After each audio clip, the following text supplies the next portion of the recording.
What is going on, everyone? My name is Andy. Welcome back to another FPL video. In this one, it's some of my final thoughts ahead of the Game Week 26 deadline. So I'm going to go through the latest team news information, talk about captaincy and triple captain, discuss Martin Zubimendi as a pick for Arsenal and answer a bunch of your questions as well, and take a quick look at my own team. Rather than say this constantly through the video as well, I'm just going to mention it now. Because it's a Tuesday deadline, I'm recording this on Monday afternoon. So I haven't got all the up-to-date team news information. There will be some press conferences and stuff on Tuesday, but obviously anything major that gets missed out will be discussed in the deadline stream later today. Just because it's a Tuesday deadline, I've got to record this in advance. Anyway, that's out the way. Let's get into it. So we did get some team news on Monday. For Chelsea, Rosenior was asked whether Cole Palmer can start and play 90 minutes against Leeds, and he simply replied to say he's available. So we know he'll be in the squad. There is a small risk about whether he will start that Leeds game because of the quick turnaround, but I think given that he was subbed early against Wolves, there is a great chance that he does start against Leeds.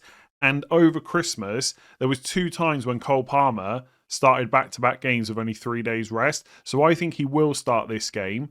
And then before the Burnley game in 27, there's an FA Cup game that he'll almost certainly get rested for. So if you've gone for Palmer, I think it's fine. You just keep him for the next 2, then reassess 28 onwards. If you're thinking about going for him as a 2-week punt, that's probably also okay. He's far from essential. I wouldn't be ripping up your team to get him in, but he's a good option for the next 2 game weeks. Reece James apparently is fit, but has been ill, so maybe available. I think if you've got Reece James, just get rid of him and do not look at him as an FPL pick, probably at any point for the rest of this season. For Leeds, Strauch and Stack are out. So if you're a Stack owner, he's not going to play again. We kind of already knew that last week. Calvert-Lewin apparently played through illness and should be okay. For Man United, there was no mention of Mbeumo from Carrick. So we probably have to assume he's okay.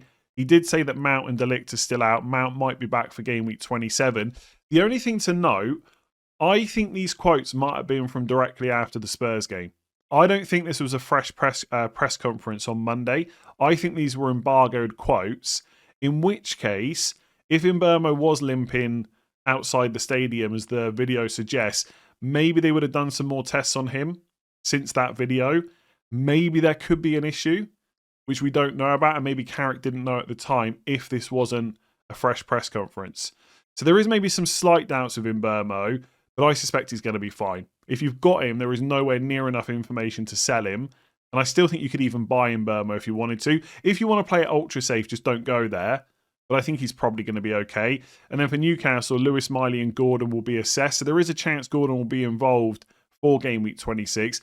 But honestly, if you've got him, he's just a sell. There's no guarantee he'll be back. The fixtures aren't amazing, and he keeps getting subbed early anyway. So the only other bits of news we got were from Spurs and West Ham. For Spurs, Udogie's out for 4 to 5 weeks, but Jed Spence is back. Danso's still a few weeks ago, and obviously Romero's suspended for 4 game weeks. So presumably, Dragashin will come in and play. I think at this point, Spurs are just a no-go.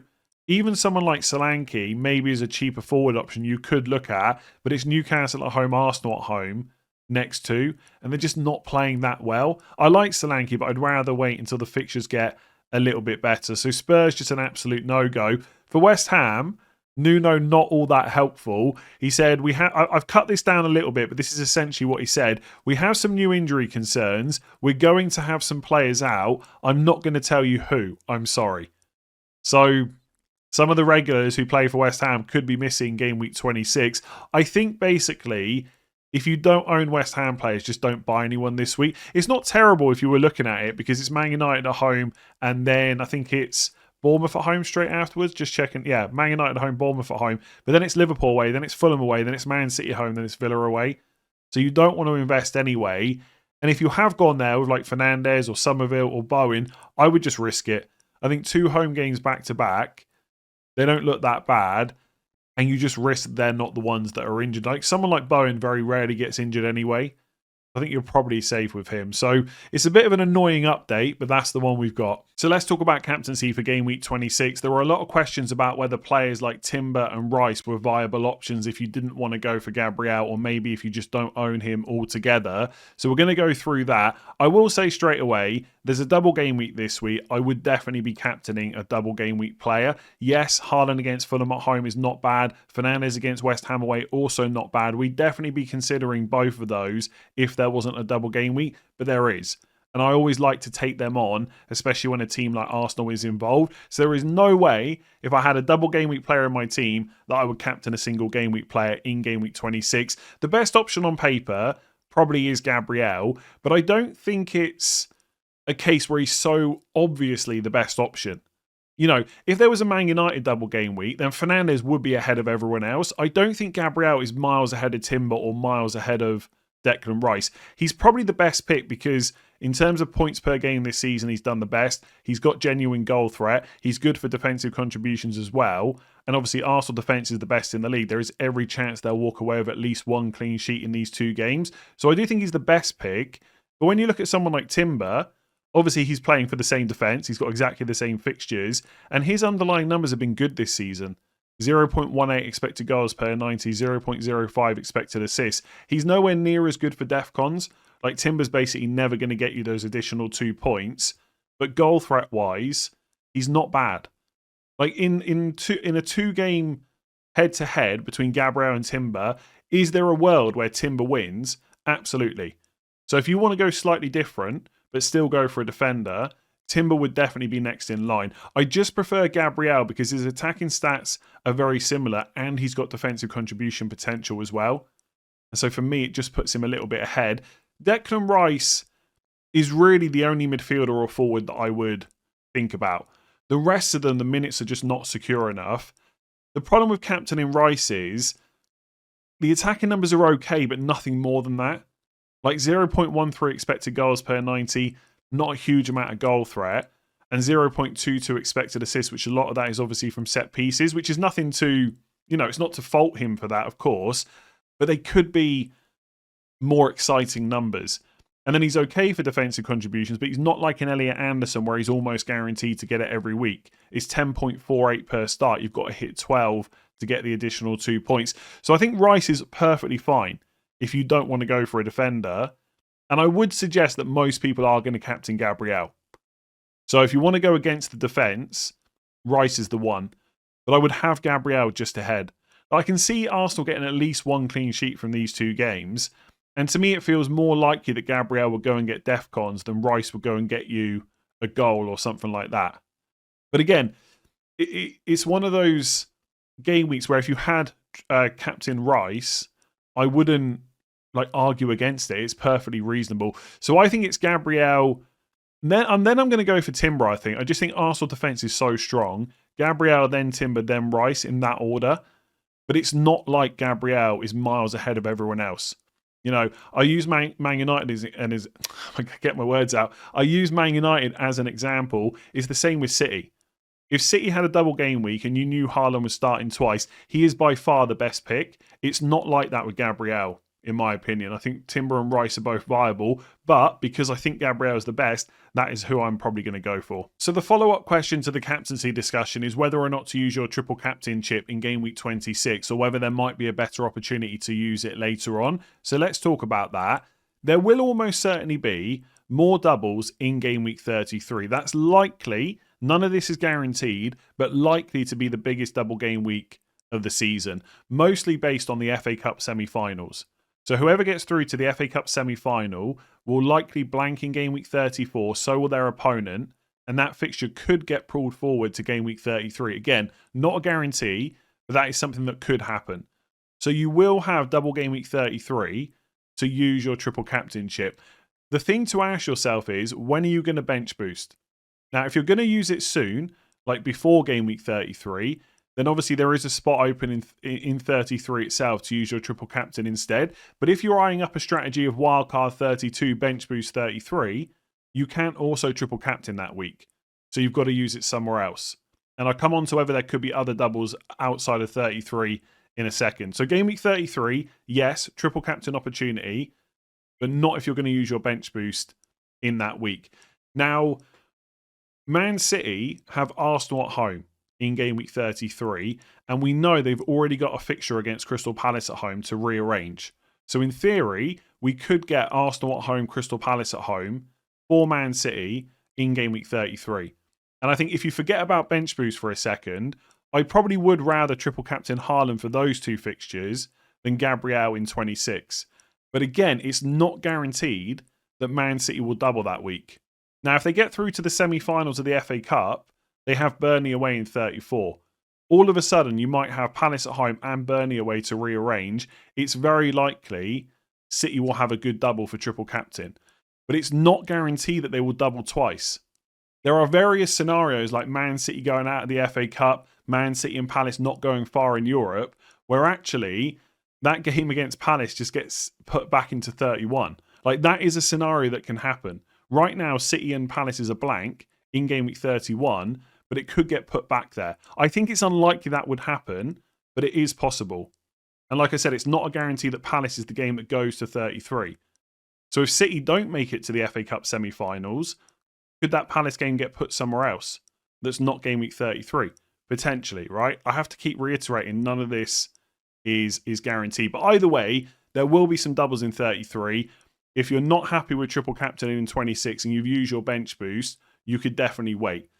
Could City double in twice in 33 and potentially 36? Yes. And by the way, if the Palace game does go into 33 and Burnley goes into 36, that game week 36 is Burnley away, Brentford at home. That looks great for triple captain Haaland. The problem is, if it goes into 36, what's the league situation at that point?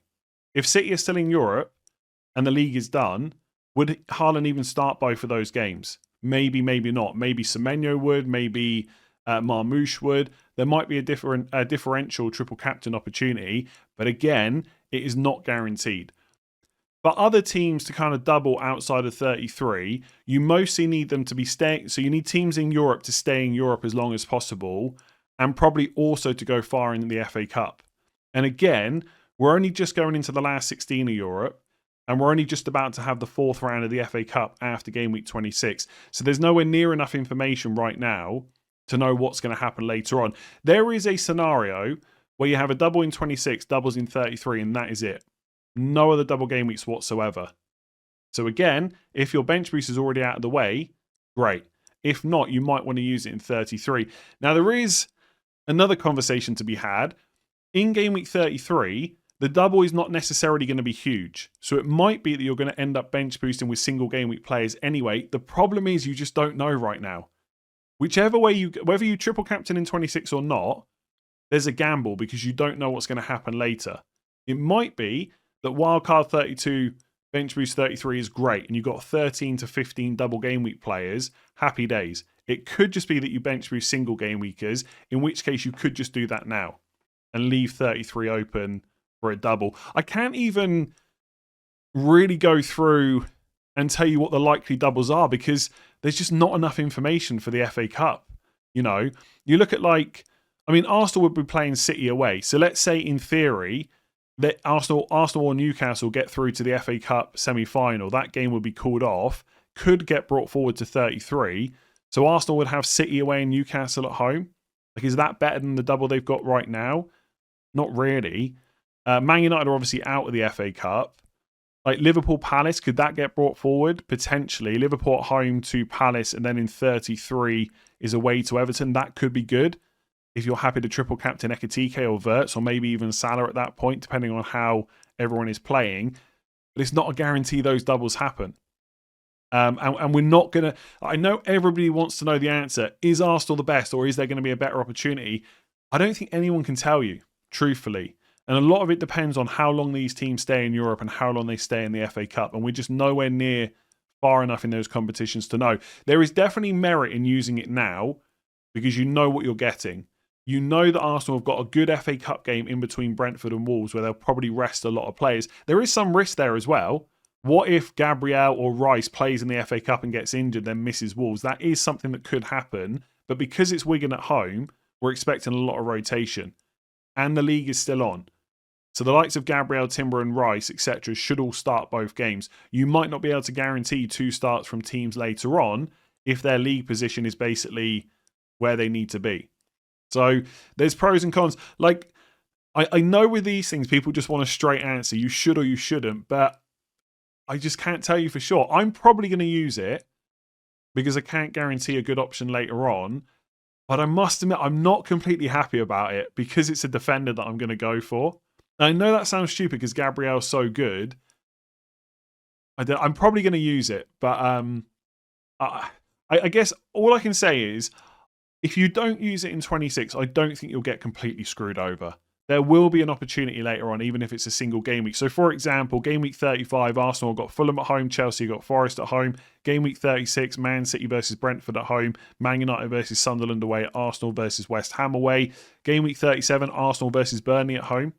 Like, again, different scenarios depending on the league, right? At that point, Arsenal have probably got the league won. And if they're still in Europe, they might be rotating loads. But maybe you go for one of those rotational players who'd then be a huge differential against Burnley at home. Or Man United, likely to still, I don't know actually, by game week 37, maybe Man United will have top 5 secure. But even if they do, they will have nothing else to play for. They will want to push. They've got Forest at home in 37. And Forest could be down or safe by that point. So could Fernandes against Forest at home be a great fixture? Potentially. Game week 38, Chelsea, Sunderland away, Liverpool, Brentford at home. So I don't think any of those fixtures stand out as amazing necessarily, apart from Arsenal versus Burnley at home. But if you had to use it in a single game because you didn't go on Gabriel, it's probably not going to be the end of the world. Like, of course, Gabriel is capable of getting, 16 to 20 points across these two games, but the reality is he probably won't get that many. Like 10 or 12 would probably be more realistic. Can you get that in a single game week? Absolutely. And you might not even have to use it in a single because there could be a nice double later on.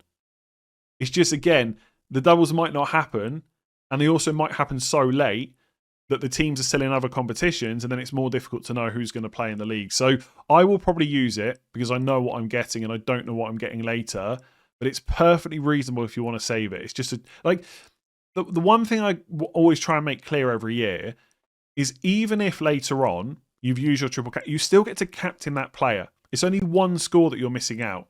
If Haaland has Burnley away, Brentford at home in game week 36, and he scores 15 points across those two games, you captain him, you still score 30. Triple captainers get 15 extra points. And if Gabriel's gone and got you 10 points in game week 26, you're only losing out by 5. So it's never as bad as people think. There is obviously bigger swings that could happen, right? Haaland could score a hat-trick against Burnley and Brentford. Then it would be terrible to have not saved it. But the chances are that's not going to happen. I don't even know if that's how. I don't think there's anything else I can say about this. I'm probably going to use it. It could get interesting later on if you save it. And I don't think you're going to get massively screwed over. If you're looking at it thinking, I just don't want to use it in this Arsenal double, that's fine. Just save it for later. There will be other opportunities, even if they're not in doubles. So one player's name that keeps getting mentioned in the comments because I haven't spoken about him enough is Zubimendi at Arsenal. Is he someone to consider for the double game week, especially when he only costs 5.2 million? I would say this is only an option if you're really struggling for cash and you don't have the transfers to get someone better in like Timber or Rice or Saliba, whoever it might be. Because at 5.2 million, he is very accessible. Most people can move one of their midfielders to him. And so if he's the only one you can do for free, I'm not completely against it, but I don't think he's a great pick. I know he scored 2 goals in the last 2 game weeks, which is part of the reason people are now looking at him. But you look at his attacking stats, 0.11 expected goals per 90. It's quite similar to Rice, but Rice doesn't have a huge amount of goal threat. And then the expected assists, 0.06. So there's not much creativity there. So he's not likely to get you many attacking returns. 2 goals in 2 games is great, but it's hardly sustainable for a player like this. And then for defensive contributions, he's averaging 8.42 per start. So he will pick it up in some games, but you've got to hit 12 as a midfielder. He's not going to do it all that often. So if you're sat there with Gabriel and Timber or Gabriel and Ray or whatever it might be, and you've got a cheap midfielder to sell and you can get Zubimendi in one move, everyone else will cost you a -4. Maybe in that specific scenario, you could consider it, but there's no way I would go for Zubimendi instead of Rice. Like, I have my reservations about Rice as a pick. Like, I think he is a little bit overhyped, but he's still a good pick. Zubimendi, not so much, but the price is nice. So let's get into some of your questions. Nice and simple to start. Should we keep or sell Ekitike? I guess the question to ask yourself is, why do you want to sell him? Because it wasn't that long ago he got 13 points against Newcastle. All of a sudden, people are very happy to have him in their squads. Now he's blanked against Man City. The questions about selling him are coming up again. I think at this point, unless you've gone for Palmer, there's not really that many places to spend your money. So Ekitike is probably not blocking a huge amount of stuff. He should continue to start. We do know, especially around Champions League and stuff like that, there is a chance he could get benched. It has happened once already because they need to make sure he stays fit because they don't have Isak. But he will start the majority of games. The fixtures coming up are pretty good. And I don't think over the next few weeks there's many forwards better than him. Like João Pedro, Leeds at home, Burnley at home. That does look better than Sunderland away, Forest away. But it's a 3-day turnaround. Will João Pedro definitely start that Leeds game? I think he will. But there is some risk there. I would not be surprised if the lap is in the 11. And then once you're past the Leeds-Burnley game for Chelsea, it looks really good for Liverpool.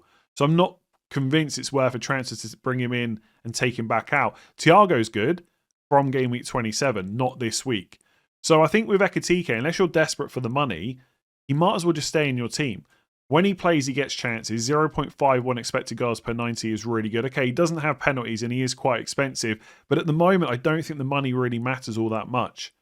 So I think you've just got to start. I'm not saying this specific person's like this. I'm just taking a general sentiment from the questions I get every week. It's very up and down with Ekitike. He does well, you want to keep him. He blanks and it's like, I'm not so sure about him. I think he's a pretty good pick. I would be slightly concerned about a benching at any point, but most of the time he's going to start. And I don't think those benchings necessarily happen until we get closer to Liverpool's last 16 games in the Champions League, basically.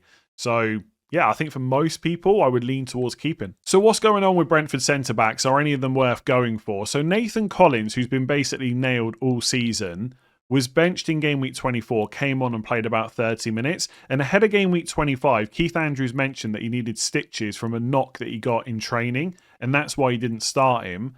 But then he didn't start him again in game week 25.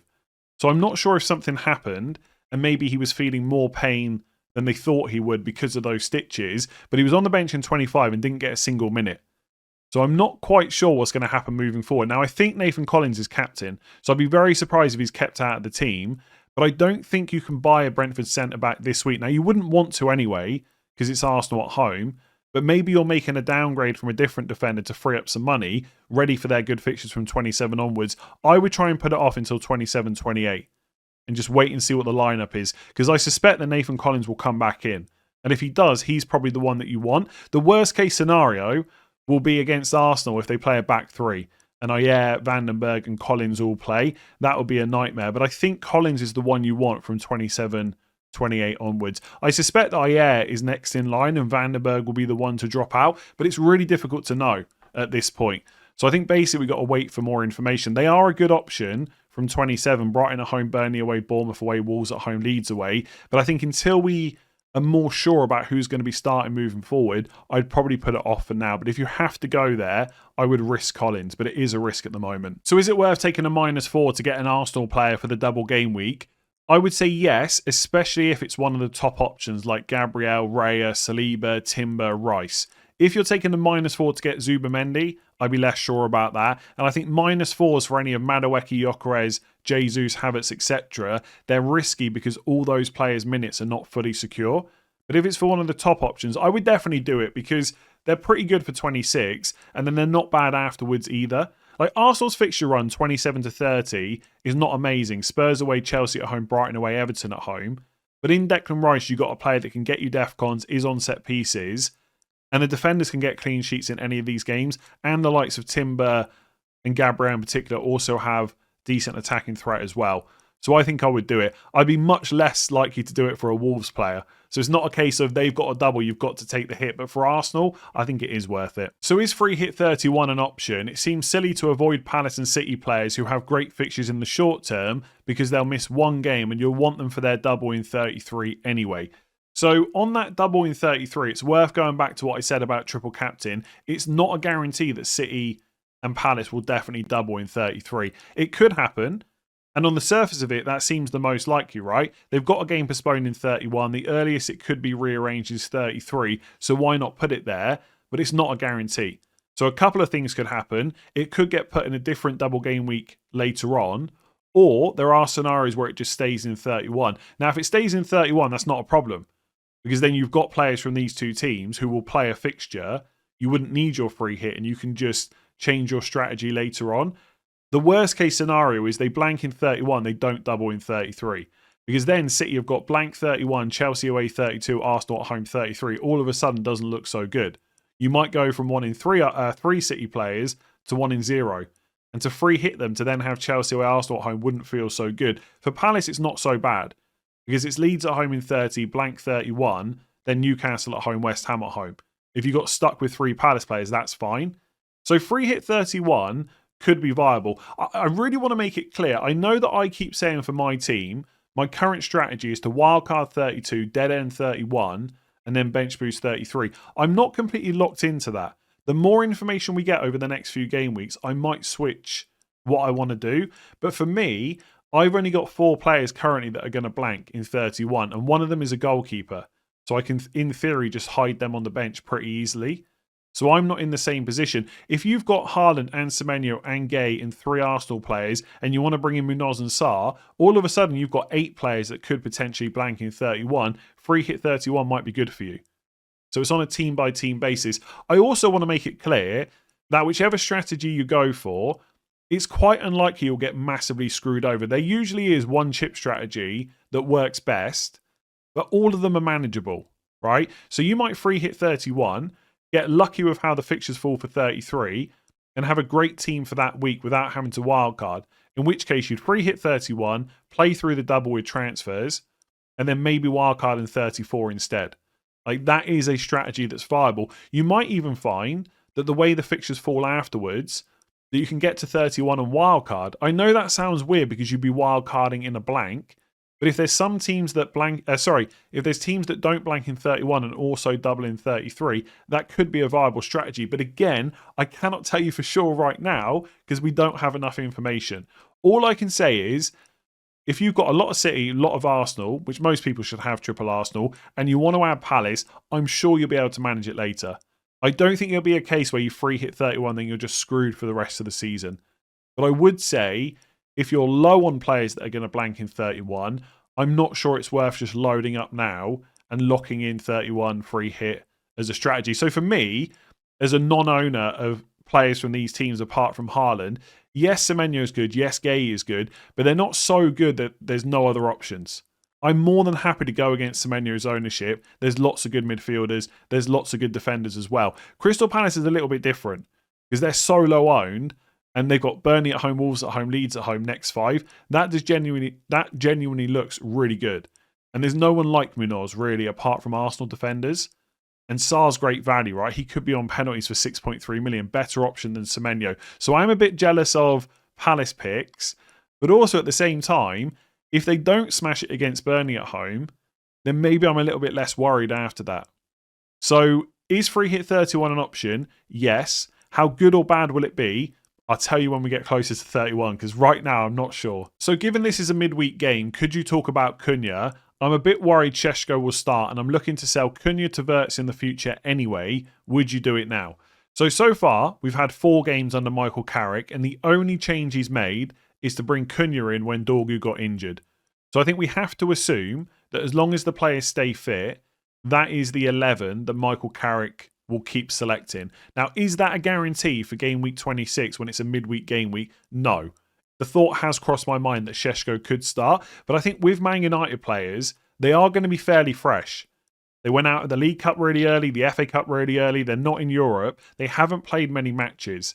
So in theory, he could just start the same team again against West Ham, because after that they've got a long break, they don't play in the FA Cup. So the gap between West Ham away and Everton away is quite big. So they play Tuesday against against West Ham, and then it's not until Monday the 23rd. They got nearly 2 weeks off between West Ham and Everton. So if they're fit and fresh enough to play against West Ham, I'm pretty sure Carrick's going to roll out the same team. So my prediction would be that Cunha starts. Would I be shocked if Šeško starts and Mbeumo starts on the left? No. I think if you've got Cunha and you haven't... Like, if I was sat with Cunha and it would take a -4 to sell him, there's no way I would do it. If you're definitely going to do Cunha to Wirtz later on, then you could bring that move forward. But West Ham away is a pretty good fixture. And arguably a better fixture than Sunderland away, which Liverpool have got. So I would be tempted to keep him and then do it later. But I can't sit here and tell you for 100% certainty Cunha will start. But based on what we've seen so far, I'm pretty sure he will. He'll get subbed early, almost certainly for Šeško, but I think he probably will start. So what are Harry Maguire's minutes like going forward? Probably pretty good as long as he stays fit and for as long as De Ligt is not available, basically. And De Ligt's been out for a long time now, so I suspect even when he is back in the squad, Maguire will probably keep his place, at least in the short term, because you don't want to rush De Ligt back. And also, Maguire and Martinez have formed a pretty good partnership. So I think Maguire's probably okay, but there is quite a big gap, as I've just mentioned, between West Ham and Everton. It gives De Ligt more time to get back to full fitness. So I don't know how long Maguire's going to be an option for. Also, 4 of the next 6 are away from home. West Ham, Everton, Newcastle, Bournemouth. So the fixtures aren't that great for a clean sheet. And yes, Maguire has goal threat, but he's not great for defensive contributions. He's nowhere near as good as you would think. He's averaging 6.5 per start. So he's not going to hit the +2 points all that often. So if you get a goal, obviously happy days. But outside of that, he's not really offering much more than the clean sheets. And I'm not sure how many Man United get. I'll be honest, I'm finding it difficult to assess Man United as a defensive unit right now. Because we've only had 4 games under Carrick. And yes, they've done really well. But obviously they did concede a couple of times to Arsenal. Spurs, the game was 10 men. They conceded twice to Fulham as well. Like, I'm not sure the defence is all that good. Attack, I'm happy with. I think it's performing really well. I think there's room for them to do better defensively, but I'm not sure they will. And even the home games, by the way, in 28 and 30 are against Palace and Villa. Teams more than capable of scoring against Man United. So, look, he's cheap at 4.3. I wish I could sit here and tell you I thought he was a really great pick, but I don't think I do. And also, there's other players at that kind of price point you can look at, and maybe even cheaper, right? So James Hill is someone I'm going to talk about in a minute. I guess the likes of Mukiele and Reinildo, it is Liverpool at home this week, but they've even got Fulham at home in 27, Brighton at home in 30. So they've got playable fixtures. The likes of Mukiele, great for attacking potential and defensive contributions. Richards is 4.4. Now you've got to take into account the blank in 31. But Burnley at home, Wolves at home, Leeds at home in the next 5 game weeks, all looks really good. And you've also got, who is it? I mean, Aston Villa I'm not so sure about. The fixtures are good, but they're not great for DEFCONs either. I mean, you can definitely argue the fixtures are better from now until 31 than what Man United have got. So someone like Konza, and also the player I'm looking for is Goodmanson. He's only 3.8 million, basically playing wing back at the moment. You wouldn't necessarily want him for the next 3, but Sunderland at home in 29 is not bad. Brentford at home in 31, also pretty good. Although if you're a Thiago owner, he'd then be playing against your forward. And then longer term, Wolves at home 33, Burnley at home 35, and he's 0.5 million cheaper than Maguire. So I think I'd probably look elsewhere, as much as it pains me to say that. So is James Hill as good a pick as Senesi? I wouldn't say as good, but I think he's an extremely good pick that you should think about, especially when he only costs 3.9 million. So essentially, he's a good pick in his own right. I'm not sure he's quite as good as Senesi. And the only reason I say that is Senesi I see as someone that's 100% nailed on. I'm not sure I can say the same about James Hill. I'd maybe say I'm like 98% sure. And actually, Iraola was bigging him up in a press conference recently. So he probably is nailed. But is he as nailed as Senesi? Probably not. But he's not far behind. And also, he has been quite good for defensive contributions. In fact, in the last game, in Game Week 25, Hill hit defensive contributions and Senesi didn't. So for 3.9 million, he's great value. The fixtures coming up are good, and he probably does just keep his place. So I would definitely consider him. It is worth saying, over the season, his defensive contributions per start are 9.78, whereas Senesi's something crazy like over 12.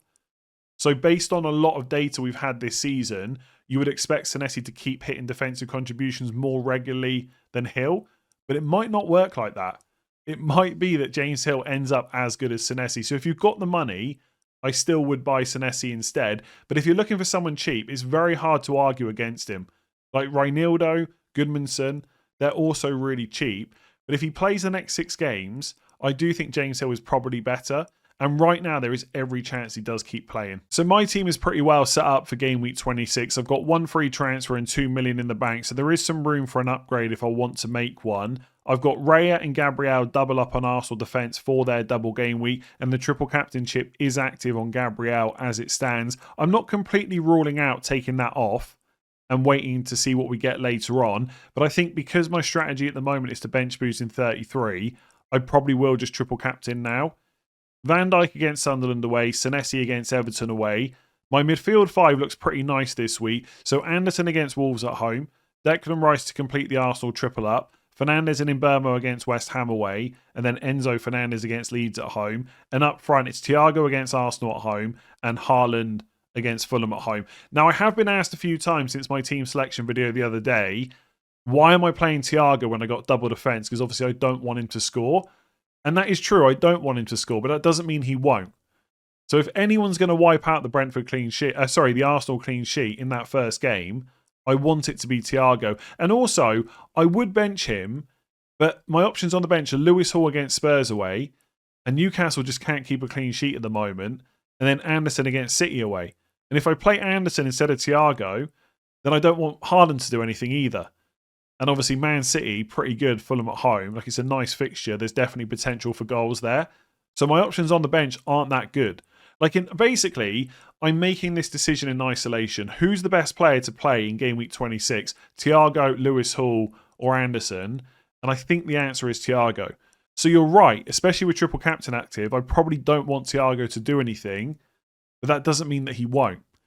And by the way, if he wipes out the clean sheet, Gabriel could still score in that game and then get a clean sheet against Wolves. There's plenty of scenarios where Gabriel does well, even if Thiago scores. I just don't see Lewis Hall or Anderson beating him, basically. Now, I am seriously considering putting in Lewis Hall and selling him to Munoz and then benching Thiago. I will be honest, it does feel wrong to not go for a Crystal Palace player with Burnley at home and Wolves at home in the next two.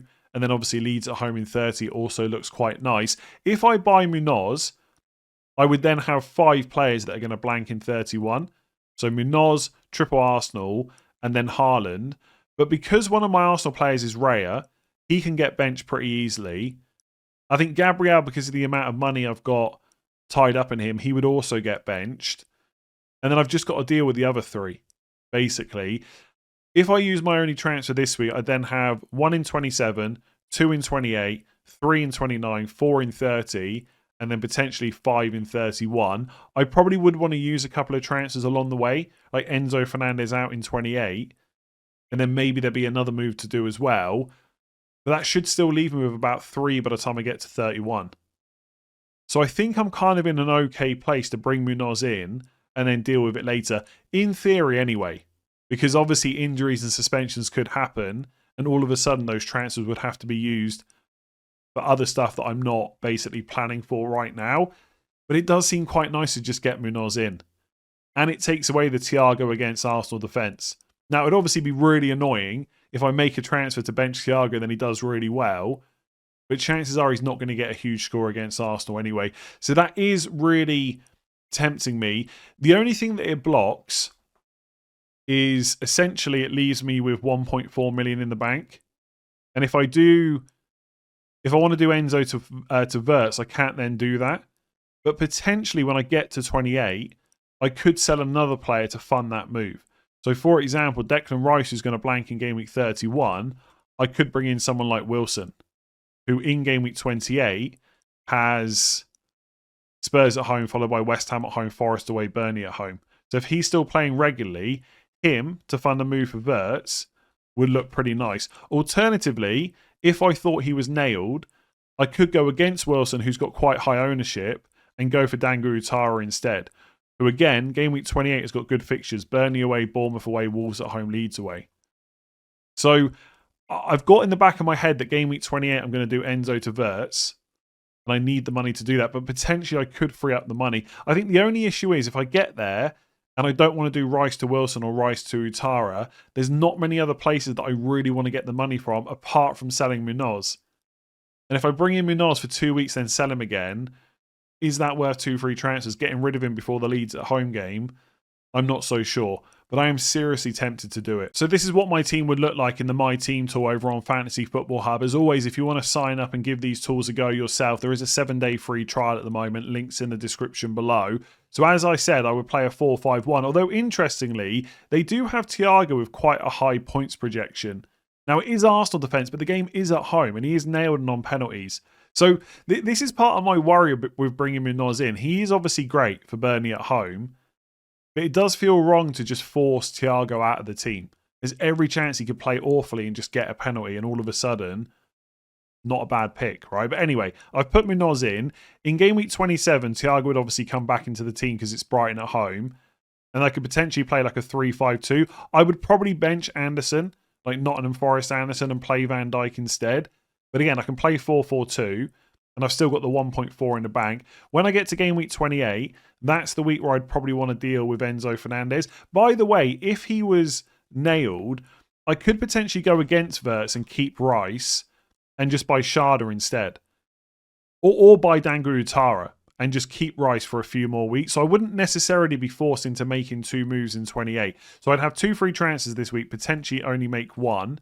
And I think that looks pretty good. Again, with Munoz, would I want to play him against Man United? So that's one thing to think about, right? Everyone's saying I can't play Thiago because I've got 2 Arsenal defenders. What about Munoz in game week 29? Or sorry, 28. He's playing away to Man United. I've got 2 Man United attackers. Do I bench Munoz or do I play him because of the attacking threat?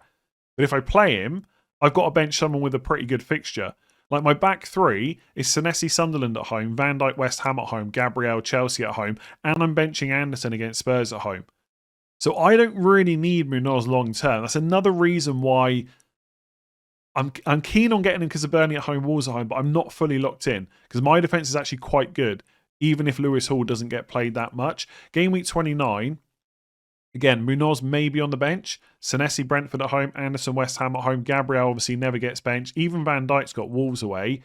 And then game week 30, obviously Munoz can go in. Now, if I do the Munoz move this week and Enzo to Sharda or Utara in 28, that's in theory the only 2 moves I need to make until game week 31. Because Declan Rice can be played in any given game week. Like he's got multiple routes to get the points, and my defenders would just look pretty good most weeks. Anderson comes back in the team game week 30 for Fulham at home. So it is, I do think I can manage it as long as I don't get a load of injuries and suspensions without having to take hits. So I'm not 100% saying I'm gonna get Munoz, but I think I'm more likely to do it than I was when I recorded team selection. I just think I can manage it. And it's worth just taking the points from the next couple of games. I'd be interested to see what my AI suggested transfers are because I haven't checked that this week. I mean, that wants me to get Mane in. So Guiu to Mane, probably not going to be something I do. The problem with doing Guiu to Mane is I've then got to bench someone. I mean, Thiago, I guess. But is it worth getting Mane in? I think I'd rather go and get Krupa Jr., who's a better longer-term pick, and then maybe opens up a bench boost opportunity. But I don't hate that, honestly. I haven't really thought about selling Guiu, but I could do that. In fact, if I do, giving me food for thought now, if I do Guiu to Mane, I don't see me doing this, but let me just check it out. 1.6 million.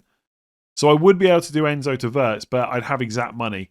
And there's no chance. Oh, he's 8.4 actually. I can't afford it. Yeah, that's a bit annoying. So then I'd be in the same situation. I think in that case, I'd rather just get Munoz than go for Mane. Anyway, that's my thoughts. I'm either going to roll or I'm going to get Munoz and bench Thiago.